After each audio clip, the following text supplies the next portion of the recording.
Hola, mi nombre es Ariana Belén Ayala Romano, curso el segundo semestre de la licenciatura de Enfermería y Obstetricia. Hoy vengo a hablarles sobre las lesiones por presión. Primero que nada, debemos de valorar las heridas para así poder brindar un diagnóstico y poder realizar intervenciones adecuadas. Para poder realizar una valoración adecuada, tenemos que tener en cuenta los siguientes tres puntos. Primero que nada, el estado general de salud de la persona. En este punto tenemos que tener en cuenta la historia clínica de la persona, es decir, si no padece de algún tipo de enfermedad o patología como es la diabetes o hipertensión, si ingiere algún tipo de medicamento, si padece de alguna alergia y tiene sensibilidad cutánea, su estado nutricional y asimismo si existe algún tipo de desnutrición y deshidratación, el estado funcional de la persona, es decir, si es autónoma o requiere de ayuda para realizar actividades básicas y si la persona tiene hábitos tóxicos. Esto quiere decir si existe algún tipo de caso de alcoholismo o tabaquismo. Asimismo, tenemos que valorar el aspecto psicosocial, esto quiere decir el estado mental de la persona, habilidades de aprendizaje y barreras, el apoyo social y capacidades de autocuidado y el impacto que ha causado en la vida cotidiana de la persona en ámbito personal, social y emocional. Y asimismo tenemos que tener en cuenta el historial de heridas, es decir, si ha tenido una herida con anterioridad, el número de estas, la causa, la antigüedad, los tratamientos preventivos que se realizaron en su momento y los antecedentes. ¿Qué tenemos que valorar? Primero que nada, el tipo de herida. Esto con la finalidad, como les decía, de tener un diagnóstico y poder realizar intervenciones adecuadas y asimismo el tratamiento. En caso de tener más de una, se deben de evaluar de forma individual y se deben de categorizar utilizando instrumentos o herramientas válidas. Posteriormente debemos de valorar la localización anatómica, ya que nos ayuda al diagnóstico y a la identificación de procesos patológicos subyacentes derivados del desarrollo. Las dimensiones. Para ayudarnos a determinar, bueno, esto nos ayuda a determinar la evolución de la lesión, valorar la eficacia del tratamiento. Podemos valorar las dimensiones de forma longitudinal y bueno, en forma transversa. Se debe de medir la profundidad, esto con la finalidad de ver cuánto tejido ha sido afectado. Eh, Posteriormente tenemos que verificar el tejido del lecho. Tenemos que determinar la presencia, características y la cantidad del tipo de tejido. Tenemos cuatro tipos de tejido. El tejido necrótico. El tejido necrótico es cuando las células ya murieron, por decirlo así. Eh, es de escara gruesa, color negro o marrón, tiene una consistencia dura, seca y correosa. Y también tenemos por otro lado el tejido desvitalizado, que es de color gris, verde o amarillo. El tejido desvitalizado es como un paso antes de que se convierta en tejido necrótico o de que la célula muera. Tenemos el tejido de granulación, que es tejido nuevo, el cual es formado en la superficie de la herida y es color rojo brillante. El tejido epitelial, que es tejido blanco rosáceo, delicado y frágil. Es la migración de células epiteliales a través de la superficie. El tejido epitelial nos ayuda a la cicatrización de la herida. El tejido de hipergranulación, como su nombre lo dice, hipergranulación, es el tejido concentrado o la cantidad excesiva de tejido de granulación. Tiene textura suave y es de color rojizo intenso, retrasa la epitelización, es decir, la cicatrización. Y también tenemos que valorar los bordes, ya que este es un factor predecible, el cual nos ayuda a saber el proceso de cicatrización. Tenemos bordes sanos, macerados, deshidratados y engrosados. Tenemos que igual valorar las cavitaciones, que es la destrucción o ulceración de tejidos subyacentes a la piel intacta a lo largo de los márgenes. El exudado, es decir, la secreción de la herida. Tenemos que identificar el tipo de exudado, el cual si es seroso sanguíneo, hemático, seropurulento, purulento, hemopurulento y hemorrágico. Así también como la cantidad, si es completa, es decir, que no existe, o la cantidad es mínima, que es parcial, existe, pero está como en un rango controlable, o si esta es sin control, es decir, que el exudado es demasiado. Y también tenemos el olor. El olor es un factor subjetivo, ya que esto puede depender de cada persona. Sin embargo, tenemos que identificar la intensidad, naturaleza e impacto de este. Tenemos lo que igual valorar la piel perilesional. Tenemos que valorar su integridad, el estado, tamaño, temperatura, color, maceración, hiperkeratosis, edema y sensación. El dolor, tenemos que verificar la etiología, es decir, de dónde procede, las características, factores y el impacto. Y por último, la infección. La infección en este tipo, bueno, en las heridas que vamos a ver, si no son tratadas a tiempo, pueden producirse una infección, que es decir, que existan microorganismos que puedan afectar el proceso de cicatrización de la herida. Tenemos que detectar los signos visibles, ya que pueden retrasar la cicatrización de la herida. Estos pueden ser la temperatura, el color, aunque el color puede variar dependiendo del tono o color de piel de la persona. Ahora sí, ¿qué son las lesiones por presión? Primero que nada, tenemos tres tipos de lesiones, lo que son las lesiones por presión y cizalla. Tenemos las lesiones por humedad y tenemos las lesiones derivadas de la fricción. Estas son el daño del tejido, el daño a la piel y a tejidos subyacentes que afecta a la persona con limitaciones o a pérdida de la autonomía física, mental, intelectual o sensorial debido a la discapacidad, edad, proceso o enfermedad que requiere de ayuda en sus actividades básicas. Estas lesiones pueden ser ocasionadas en el entorno clínico. Primero que nada, las lesiones por presión y cizalla son todas aquellas lesiones provocadas por presión ininterrumpida, es decir, que no permite que la piel respire o no hay como un flujo correcto, un flujo sanguíneo correcto. Puede aparecer en prominencias óseas o en tejidos blandos. Cuando aparecen lesiones por presión en tejidos blandos, principalmente es debido a una presión extrema por materiales o dispositivos clínicos. Tenemos una defensa fisiológica natural que se llama la hiperemia, y en caso de que se ejerzan presiones superiores a 20 milímetros de mercurio por un tiempo prolongado, se inicia un proceso de anoxia e isquemia. En este tipo de lesiones tenemos cambios fisiopatológicos, que es la hiperemia activa, hiperemia que no palidece, un edema, posteriormente la necrosis y una úlcera visible. Las características. Este tipo de lesión pueden ir de dentro a fuera y de fuera a dentro. Cuando van de dentro a fuera, esto se refiere a que son fuerzas combinadas o con las de cizalla. Y cuando van de afuera adentro son fuerzas por presión solas. Las lesiones por presión pueden ser ovaladas o redondeadas. Se presentan por la presión extrema de dispositivos clínicos en tejidos blandos. En caso de las fuerzas combinadas o de cizalla, tienen forma irregular, causan un doble eritema, tienen un desplazamiento de 30 a 45 grados a lo largo de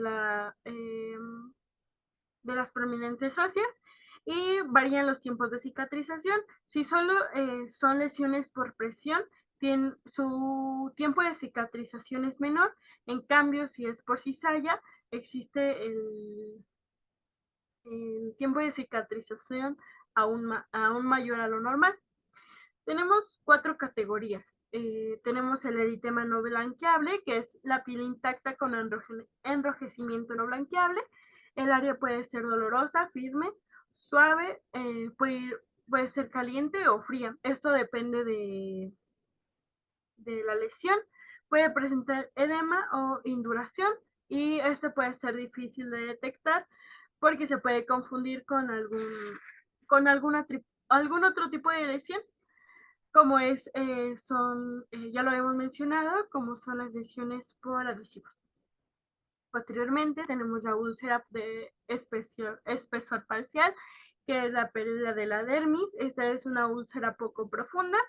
El hecho de la herida es de rojo a rosado, se puede confundir con otro tipo de lesión, al igual que la primera, y presencia ampollas o fliptemas. La categoría 3 es la pérdida total del grosor de la piel. Es una pérdida compleja del tejido dérmico y la grasa subcutánea puede ser visible. Sin embargo, lo que es hueso, tendones y músculo aún están protegidos, por decirlo así. Presenta esfacelos y o tejido necrótico, si es el caso, puede ya incluir cavitaciones y en esta puede variar la profundidad de acuerdo al tiempo. Ya por último paso, la última categoría, tenemos la pérdida total del espesor de los tejidos. Esta es la pérdida total del espesor del tejido, el cual va con hueso, tendón o músculo. Presenta esfacelos o tejido necrótico, incluye también cavitaciones, también varía la profundidad y se extiende a músculo y o tejidos de estructuras de soporte. El otro tipo de lesiones, tenemos las lesiones cutáneas asociadas a la humedad. Como lo dice su nombre, son lesiones que se caracterizan por la inflamación y o erosión de la piel que es causada a la exposición prolongada a la humedad. Estos se pueden provocar por diversos elementos, como es el tiempo en el cual la persona ha estado en la humedad, el volumen del líquido, la cantidad de diversidad y contenido de irritantes químicos, el pH de la sustancia, la presencia de microorganismos en dicha sustancia, el estatus fisiológico de la persona y asimismo el estatus de salud de la persona. Características. Se presentan en zonas sin prominencias óseas, es decir, en tejidos blandos. Sus bordes son difusos y se describe, bueno, tenemos las siguientes, que pueden ser una dermatitis intertriginosa, que es el sudor en los pliegues cutáneos. Estas lesiones producen una infección por hongos o bacterias, lo cual es muy frecuente. Tenemos una dermatitis perilesional, que es el exudado procedente de las heridas, una dermatitis cutánea asociada al exudado, el cual no procede de las heridas, sin embargo, procede del apósito colocado en las heridas. Es la insuficiencia por insuficiencia cardíaca severa o el linfedema. Este se presenta mayormente en extremidades inferiores.